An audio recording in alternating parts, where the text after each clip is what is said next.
여러분 반갑습니다. 2020년 11월 22일 신임 서리집사 교육 두 번째 시간 헌금 봉사생활 교육을 하게 된 박재철 목사입니다. 네, 여러분 강의안을 함께 봐주시면서 공부를 했으면 좋겠습니다. 헌금 생활과 봉사 생활, 교회 생활에서 빼놓을 수 없는 정말 중요한 것들인데요. 이제 우리가 집사가 되었다면 하나님께서 맡겨주신 이 귀한 직분을 감당하는 데 있어서 우리는 헌금 생활과 또 교회에서 나의 은사를 가지고 섬기는 이 봉사 생활을 열심히 하여야만 합니다. 꼭 집사라서가 아니라 모든 성도라면 이 생활을 반드시 해야 되는 것은 마땅한 바죠. 하지만 우리가 또 하나님께서 세우신 이 직분의 자리에서 이런 것들은 더 중요하게 우리에게 다가오는 것이 사실입니다. 자, 그런 마음을 가지고 우리 헌금 봉사 생활 교육을 시작하도록 하겠습니다. 자, 여러분 강의안을 보시면요. 1번 헌금 생활입니다. 말씀을 먼저 보겠습니다. 고린도후서 9장 7절에서 8절 말씀에 보면 이렇게 말씀하죠. 각각 그 마음에 정한 대로 할 것이요 인색함으로나 억지로 하지 말지니 하나님은 즐겨내는 자를 사랑하시느니라. 하나님이 능히 모든 은혜를 너희에게 넘치게 하시나니 이는 너희로 모든 일에 항상 모든 것이 넉넉하여 모든 착한 일을 넘치게 하려 하심이라. 네, 이 말씀에서 헌금에 대한 아주 중요한 가르침이 드러나고 있습니다. 먼저 어떻게 헌금을 해야 되느냐, 어떤 마음으로 이 헌금을 해야 되느냐라는 것이 앞부분에 기록이 되어 있는데요. 어떻게 하라고 되어 있죠? 마음에 정한 대로 할 것이요. 먼저 마음을 정하는 것이 중요합니다. 헌금은 그냥 돈만 바치고 드리는 것이 아니에요. 이 헌금을 드리기 이전에 무엇이 있어야 되냐면 우리의 마음이 있어야 됩니다. 헌금에는 반드시 하나님께 드리고자 하는 나의 마음이 담겨 있어야 하는 것이죠. 그 마음에 하나님을 향한 감사와 또 고백을 담아서 우리는 준비한 헌금을 하나님께 드려야 하는 것입니다. 그런데 어떤 마음으로 하라고요? 인색함으로나 억지로 하지 말라. 하나님은 즐겨내는 자를 사랑하시느니라. 즐겁게 드려야 된다라는 것입니다.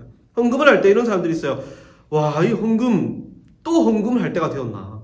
무슨 헌금을 이렇게 많이 거두어 드리나? 이 헌금 다 어디로 가는 거야?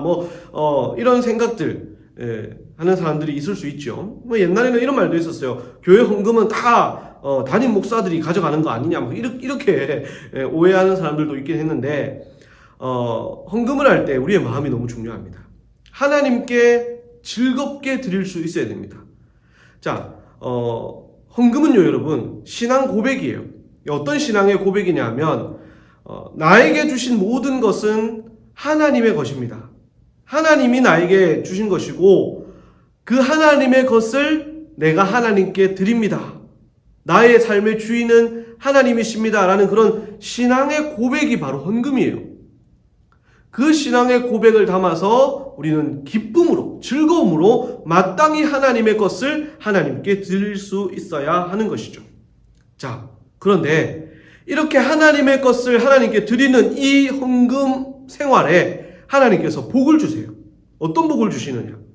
자, 그 다음에 나오는 8절의 말씀이죠. 모든 은혜를 우리에게 넘치게 하신다. 항상 모든 것이 넉넉하여서 모든 착한 일을 하는데 부족함이 없게 할 것이다. 여기서 말하는 착한 일은 뭐냐면 하나님의 영광을 위한 일, 또 교회를 위한 일, 또 이웃을, 성도들을 위한 일, 이렇게 섬길 수 있는 착한 일들을 하는데 전혀 부족함이 없도록 너희들에게 풍성하게 넘치게 부어주기 위해서 그런 이 축복의 방편으로, 복을 주기 위한 방편으로 하나님께서 이 헌금을 하는 자에게 복을 주시겠다라는 거죠. 그러니까 여러분, 헌금을 우리는 정말 열심히 해야 되겠죠.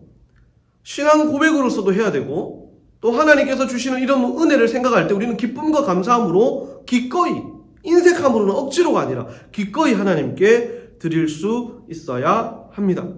여러분 꼭 그런 헌금 생활을 하시길 바라고요. 이 피터 싱어라는 이 프리스턴 대학교 생명윤리학 석좌 교수가 이런 말을 했어요. 이 사람은 무신론자입니다. 그런데 그가 뭐라고 했냐면 굶주려 죽어가는 아이들을 위해 자신의 소득에서 지출해야 할 적정 수준의 금액이 있는데 그것은 바로 5%다. 나의 소득에서 5%를 우리는 이 착한 일을 위해 사용할 수 있어야 된다라고 그런 말을 했다라는 것이죠. 그렇다면 우리의 구주이신 우리 하나님께 우리는 얼마나 드려야 하는가? 헌금을 어느 정도 드려야 하는가? 물론 우리가 나중에도 나오겠지만 우리 소득의 10분의 1인 11조를 드리고요. 또 다른 헌금도 드리잖아요. 아마 그렇게 따지면 10%는 훨씬 넘어가는 헌금을 우리가 아마 하게 될 겁니다. 하나님께 100을 주신 하나님께 우리가 10도 드리지 못한다면 그것은 분명 문제가 있는 것이죠. 예. 그런 말을 한 사람도 있고요. 참고하시기 바랍니다. 예, 참고하시길 바라고요. 자, 그렇다면 그 다음으로 교회의 규례를 한번 살펴보겠습니다. 교회에서는 이 헌금에 대해서 어떤 가르침을 주고 있는지 그 교회 헌법을 한번 들여다보도록 하겠습니다. 교회 정치 제25조 교인의 의무에 보면 교인은 공예배, 주일예배, 오후예배, 저녁예배와 수요기도회 참여, 그리고 헌금, 의무 헌금인 11조와 주일 헌금 및 성의 헌금. 이 성의 헌금은 성의로 드리는 내 자의로 드리는 그런 헌금들 있잖아요. 감사헌금이라든지 뭐 절기헌금이라든지, 그러니까 의무는 아닌데 내가 감사해서 드리는 헌금들, 자발적으로 드리는 헌금들, 그런 것들을 말하는 것이고요. 전도, 영혼 구원을 위하여 헌신하는 것, 봉사, 교회 내외의 활동을 위한 섬김, 그 봉사와 교회 치리에 복종할 의무를 가진다. 헌금은 성도의 의무라는 거예요. 교인의 의무입니다. 선택이 아니라 의무라는 것이죠. 자, 그렇게 말을 하고 있고요. 또 예배 지침 제14조 예배와 헌금에 보면 국내 복음 사업을 위하여 은혜 받은 대로 하나님께 헌금을 드리되 그 순서는 예배 시간 중에 편리한 대로 택해야 한다. 여기서 말하는 것이 무엇이냐면 헌금도 예배의 요소라는 겁니다, 여러분. 예, 예배의 한 요소예요. 자, 여러분, 예배는요, 주고받는 겁니다. 잘 아시죠? 하나님께서 우리에게 주시는 것이 있고, 우리가 또 하나님께 드리는 것이 있어요. 하나님께서 예배 시간을 통해서 우리에게 주시는 것은 무엇이 있습니까? 말씀이죠. 설교. 설교 말씀을 통해서 하나님의 뜻을 우리에게 가르쳐 주십니다. 또요, 예배를 통해서 우리에게 우리의 죄도 용서해 주시고, 또 성령 충만한 은혜도 주시고, 영과 육이 회복되는 그런 은혜, 많은 은혜들을 또 우리에게 주십니다. 또 복을 주시죠. 축도, 목사님의 축도를 통해서 하나님의 복을 우리에게 주십니다. 자, 그렇다면 우리가 하나님께 드리는 것은 뭐가 있습니까? 찬양이 있고요, 기도가 있고요, 또 헌금이 있는 거예요. give and take. 하나님께서 우리에게 주시고 우리도 하나님께 드리고 하는 이런 교제의 시간이 바로 예배라는 것이죠. 그 예배 안에 이 헌금이라는 굉장히 중요한 예배 요소가 있다라는 것이죠. 그래서 우리는 헌금을 할 때도 하나님께 예배하는 마음으로, 그 마음을 담아서, 감사와 기쁨을 담아서 하나님께 정성껏 드릴 수 있어야 합니다. 자, 세부 내용을 보겠습니다. 1번 헌금의 의무. 모든 신자는 예배 시에 하나님으로부터 받은 은혜를 기억하고 예배의 일부분으로서 나오죠. 헌금을 드려야 할 의무를 가진다. 의무입니다. 2번 헌금의 의와 종류. 헌금은 성경이 가르치는 원리를 따라 11조와 주일 헌금으로 구분하되 11조와 주일 헌금은 당연한 의무이며 그 외에 감사 헌금, 기타 헌금 등은 자유로운 헌납이 되어야 한다. 자, 헌금은요, 여러분, 두 가지로 나누자면 이렇게 나눌 수 있어요. 반드시 해야 될 의무 헌금. 그게 바로 11조와 주일 헌금이고요. 그 다음에 내가 성의를 담아서 내가 자발적으로 드릴 수 있는 헌금, 그런 헌금이 바로 감사 헌금과 기타 헌금들, 이렇게 두 가지로 나눌 수 있습니다. 11조는요, 내 소득의 10분의 1을 하나님께 드리는 거예요. 여러분 잘 아시리라 생각됩니다. 주일 헌금은 주일날 드리는 헌금이죠. 나를 일주일 동안 지켜주시고 이렇게 하나님 앞에 예배 드리러 나왔는데 하나님 마음을 담아 감사의 헌금을 드립니다. 교회당을 잘 사용할 수 있게 해주시고 교회에서 맛있는 음식을 먹게 해주시고 교회당의 물품들을 잘 사용할 수 있도록 은혜 주셔서 감사합니다 라는 마음을 담아서 주일 헌금을 드리는 거거든요. 예, 그것은 의무예요. 이것은 이 11조와 주일 헌금은 교회에서 성도들이 제대로 하고 있는지 안 하고 있는지 우리가 관리하고 도와줘야 될 그런 의무 헌금입니다. 3번 11조의 의무를 한번 보겠습니다. 모든 입교인은 성경에 가르친 대로 소득의 11조를 이행하여야 하며 이 11조는 마땅히 소속한 본교회에 드려야 한다라고 되어 있죠. 자, 여러분 11조는요. 하나님이 명령하신 겁니다. 반드시 하라고. 자, 말라기 3장 10절 말씀에 보면요. 이렇게 말씀하고 있어요. 구약 성경 제일 마지막 성경인데 말라기 3장 10절에 보면 만군의 여호와가 이르노라 너희의 온전한 11조를 창고에 들여 나의 집에 양식이 있게 하고 그곳으로 나를 시험하여 내가 하늘 문을 열고 너희에게 복을 쌓을 곳이 없도록 붙지 아니하나 보라. 여러분 성경에서요 하나님께서 나를 시험해 보라 라고 말씀하신 것이 없습니다. 이 성경에 지금 있어요. 다른 데는 없는데 이 성경에서 하나님께서 나를 한번 시험해 보라. 반드시 드리라는 그런 말씀인 거예요. 11조를 안 하니까요. 성도들이 믿음 없는 성도들이 안 하니까 그에 대한 하나님께서 온전한 11조를 강조하시면서 이 말라기 선지자를 통해서 말씀을 하신 거거든요. 온전한 11조를 반드시 드려야 됩니다. 여러분 이 11조는요 구약시대 아브라함부터 시작이 되었다 볼 수 있어요. 아브라함이 하나님께 11조를 바쳤거든요. 그 11조가 지금까지 이어지고 있는 거예요. 그래서 모든 성도, 목사를 비롯한 모든 성도들은 하나님께 소득의 10분의 1인 11조를 하나님께 드립니다. 이 11조에 담긴 마음은 그거예요. 아까도 제가 말씀드렸지만 신앙 고백입니다. 모든 것을 주신 하나님, 모든 것의 주인은 주님이십니다. 주님께서 나에게 주신 이 것 중에 10분의 1을 내가 하나님께 돌려드립니다. 그런 신앙의 고백이에요. 그래서 여러분 11조를 하지 않는 사람은요 우리가 온전한 신앙을 가지고 있다라고 볼 수가 없습니다. 그래서 우리는 반드시 11조 그리고 주일 헌금을 하나님께 드릴 수 있어야 하겠습니다. 자, 그 다음에 헌법적 규칙 제3조 교인의 의무 실행 한번 보겠습니다. 교회의 정회원으로서 거룩한 주의를 범하거나 미신행위나 음주나 흡연, 구타하는 등의 행동이나 고의로 교회의 헌금의 책임을 이행하지 않는 자는 교회의 법도를 따라 다스려야 하며 직분자는 직임을 면함이 당연하다. 그래서 교회에서는 이런 헌금 생활을 반드시 의무적으로 할 수 있게끔 여러분을 돕고 있습니다. 한번 여러분의 삶을 한번 되돌아볼 수 있었으면 좋겠습니다. 헌금 생활 나는 어떻게 하고 있는가? 혹시 억지로 또 인색함으로 하고 있는 것은 아닌가? 한번 돌아볼 수 있는 여러분 되었으면 좋겠습니다. 한번 밑에 정리를 한번 볼까요? 헌금은 내게 있는 모든 것이 하나님이 주신 것임을 고백하는 마음이다. 헌금은 물질만 드리는 것이 아니라 청지기적 마음과 신앙 고백을 담아 내 삶을 드리는 것이다. 이 가인과 아벨의 제사라고 되어 있는데 여러분 창세기 4장 내용에 보면 이 가인과 아벨이 하나님께 제사를 드리고 또 예물을 드리는 내용이 나오거든요. 그때 보면 창세기 4장 4절 5절에 보면 이런 말씀이 있어요. 여호와께서 아벨과 그의 제물은 받으셨으나 가인과 그의 제물은 받지 아니하신지라.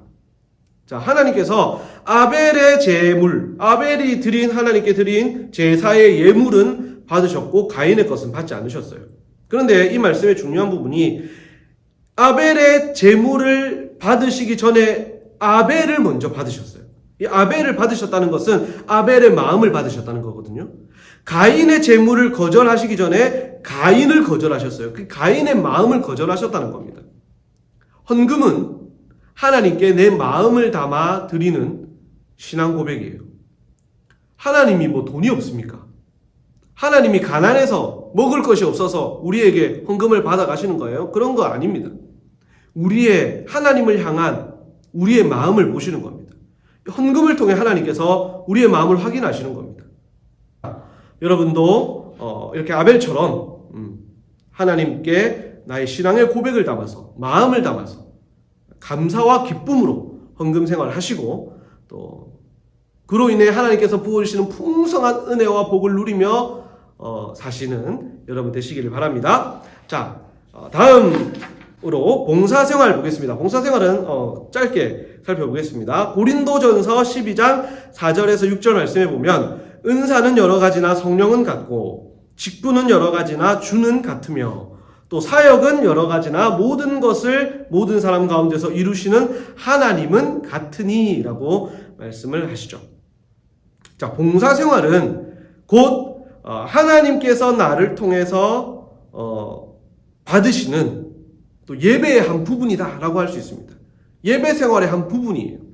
그래서 우리는 교회 안에서요, 헌금 생활만큼이나 이 봉사 생활도 의무적으로 감사와 기쁨으로 해야 됩니다. 자, 그 밑에 글을 보시면 은사와 직분과 사역은 긴밀한 관계가 있다라고 되어 있죠. 자, 우리는 교회에서 자기 혼자 신앙생활 해서는 안 됩니다. 이런 분들이 있어요. 교회 그냥 조용히 그냥 아무 터치 받지 않고 그냥 와서 예배당에 앉아서 1시간 정도 앉아있다가 뭐 잠시 딴 생각하다가 뭐 때로 피곤하면 좀 졸기도 하다가 그렇게 1시간 있으면 와 이제 끝, 이번 주도 예배 생활 끝, 교회 생활 끝 하고 집에 돌아가시는 분들이 혹 계신지 모르겠습니다.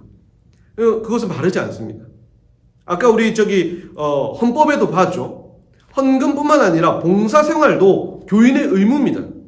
우리는 성도들과 더불어 함께 교회 생활을 해야 됩니다. 하나님께서 분명히 나에게 은사를 주셨어요. 성경에서는 이걸 달란트라고도 표현을 하는데 하나님께서 내게 주신 달란트가 분명히 있습니다. 그것은 뭐 가르치는 것이 될 수도 있고요. 아니면 요리를 하는 것이 될 수도 있고요. 아니면 어딘가를 깨끗이 청소하는 것이 될 수도 있고요. 아니면 뭐 노래를 잘 부르는 것이 될 수도 있고요. 아니면 기계를 잘 다루는 것이 될 수도 있어요. 저마다 하나님께서 주신 달란트는 다 있습니다. 그 달란트를 나 혼자만 가지고 나를 위해서만 쓰면 어떻게 됩니까? 하나님께서 악하고 게으른 종이라고 하시는 거예요. 그런 것들을 교회를 위해, 성도를 위해 사용할 수 있어야 돼요. 그것이 하나님께 영광을 돌리는 것입니다. 그것이 곧 봉사 생활이고요. 내가 잘하는 것이 무엇인가? 내가 잘하는 것으로 내가 교회에 또 성도들에게 어떤 유익을 줄 수 있을까? 어떤 도움을 줄 수 있을까? 고민할 수 있어야 된다는 것이죠. 그렇게 봉사 생활을 해야 합니다. 은사가 이 직분과도 연결이 되는 거예요. 은사에 따라 여러분이 섬길 수 있는 곳에서 섬기면 돼요. 네. 노래를 잘하면 찬양팀에 갈 수도 있고요. 요리를 잘하시면 봉사부에 갈 수도 있고요. 아니면 그 카페에서 봉사를 하실 수도 있고요. 지금 뭐 코로나 때문에 그런 건 잘 안 되지만 또 운전을 잘하시는 분, 주차를 잘하시는 분은 주차팀에 가서 차량부에 가서 봉사를 하실 수도 있고요. 뭐 여러 가지입니다. 가르치면 교사를 할 수도 있고요. 그런 많은 은사를 통해서 우리가 세워지고 쓰임받고 하나님께 영광 돌리는 것입니다. 직분을 여러분 권세, 위치, 자리, 다음 더 높은 곳으로 도약하기 위한 디딤돌 이런 것으로 생각하면 안 됩니다. 직분은 하나님이 섬기라고 주신 자리예요. 더 잘 섬기라고, 더 드러나게 잘 섬기라고 주신 겁니다. 그것을 여러분 기억하시고요. 나만 영광 받으면 안 돼요. 나만 잘 되면 안 됩니다.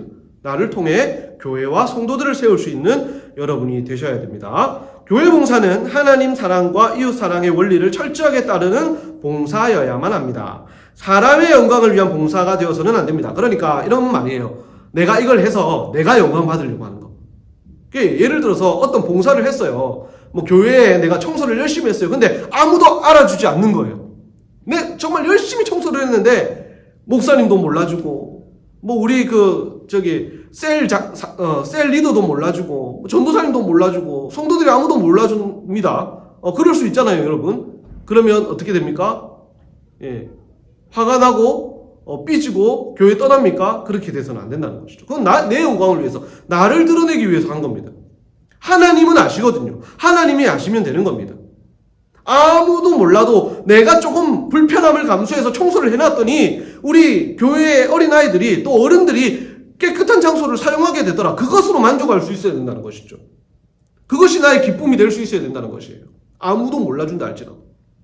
자, 두 번째, 너무 적극적으로 봉사하다가 다른 교인들에게 상처를 주어서도 안 됩니다. 자, 1번과 앞에 것과 좀 연결이 되는데 나의 영광을 위해서 막 하다 보면요, 다른 사람에게 상처를 주는 일이 발생할 수도 있어요. 그리고 또 내 의견, 내 주장을 조금 누그러뜨리고 서로 조율할 필요가 있는데 싸우게 된다는 거죠. 옛날에 이런 게 있어요. 교회 소풍 간다고 김밥을 싸다가 어떤 사람은 야, 김밥에는 우엉이 들어가야지. 또 어떤 사람은 야 우엉은 무슨 우엉 싫어하는 사람들이 얼마나 많은데 그냥 김밥에 참치를 넣자. 우엉김밥 참치김밥 때문에 싸워가지고 교회가 이 소풍이 취소되는 뭐 두 개 다 넣으면 되잖아요. 아니면 두 개 다 빼든가 그냥 뭐 충무김밥 먹든가. 그게 중요한 게 아닌데 그런 것 때문에 서로의 주장을 막 너무 강요하면서 이렇게 봉사를 하려고 하다 보니까 다툼이 발생하는 겁니다. 봉사는 교회와 성도들을 돕고 세우기 위한 것인데 반대의 결과가 나타나서는 안 되겠죠. 고린도전서 13장 사랑의 원리에 따라 섬겨야 합니다. 모든 것은 그 중심에 사랑이죠. 이 봉사의 중심은 사랑입니다. 하나님 사랑, 또 이웃 사랑. 그렇게 사랑으로 섬기면 교회와 또 성도와 공동체가 더 아름답게 세워져 나아가게 될 것입니다. 성도는 봉사를 통해 성숙합니다. 혼자 신앙생활해서는요 성숙할 수가 없습니다. 봉사를 통해서 성숙하고 하나님의 은혜도 충만하게 누릴 수 있습니다. 봉사는 은사 발견의 장이다. 내가 봉사를 하다 보니까 내가 잘하는 것을 알게 된다는 거예요. 다양한 봉사를 통해 자신에게 있는 은사를 발견하게 된다. 예를 들어서 옆에 있는 분이 나는 몰랐는데 옆에 있는 분이 나에게 이렇게 권유를 하신 거예요. 혹시 찬양팀을 한번 섬겨보지 않겠어요? 라고 해서 함께 찬양팀을 섬기게 된 거예요. 이렇게 마이크를 들고 이 찬양을 부르는데 노래가 너무 잘하는 거예요. 사람들이 깜짝 놀란 거죠. 그렇게 나는 몰랐는데 알게 되는 반대의 경우도 있을 수도 있지만 그렇게 그런 일도 발생할 수 있고요. 또 교사를 누가 권유로 해서 이렇게 섬기게 되었는데 아이가 좋아서 섬기게 되었는데 알고 보니까 나에게 가르치는 은사가 있는 거예요. 내가 요리하는 은사가 없는 줄 알았는데 보니까 내가 한 요리를 먹는 성도들이 너무 맛있다고 하는 거죠. 이렇게 봉사를 하다 보면 하나님이 나에게 주신 달란트, 은사를 깨달을 수 있는 겁니다. 자, 여러분 여기까지 교육은 하겠습니다. 헌금생활과 봉사생활. 이제 우리가 집사의 직분을 받았다면 또 그리고 하나님을 믿는 하나님을 사랑하는 성도라면 우리는 반드시 헌금생활과 봉사생활의 의무를 잘 감당해야 됩니다. 하지만 인색함으로나 억지로나 나의 영광을 드러내기 위해 사는 것이 아니라 하나님의 영광을 위해 또 하나님을 사랑하고 이웃을 사랑하는 마음으로 그렇게 섬기고 봉사하시는 저와 여러분 되시기를 간절히 소망합니다. 감사합니다. 여러분 수고하셨습니다.